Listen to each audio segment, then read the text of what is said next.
老年化社会辅具需求大增，新竹县就推出了辅具服务宅急便，13乡镇市跑透透，最近就陆续上山到尖石乡、义兴、锦屏、水田文件站等一条龙的现场维修、体验和申请辅具，长辈们都说免下山奔波，方便很多。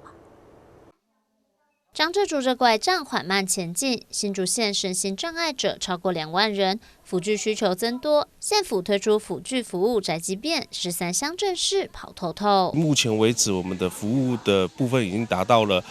宣导人数已经92人，那维修的部分是6人9件，那回收的部分是1人1件。那也希望透过所谓的行动据点，我们结合了评估人员、维修人员跟社工人员到偏乡的一个部分来做一站式的服务，满足我们在山上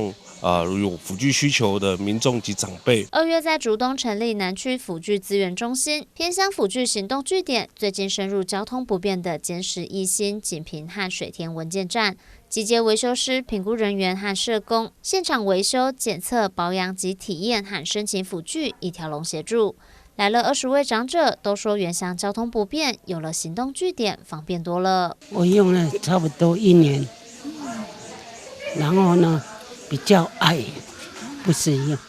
可是勉强的。是租轮椅或什么的，是不是要跑很远？大概要多久时间啊？我赶市一趟了1个小时多。3月以来，累计服务超过90人。透过辅具服务宅急便，更加了解原乡需求，滚动式调整，缩短城乡差距，也更便民。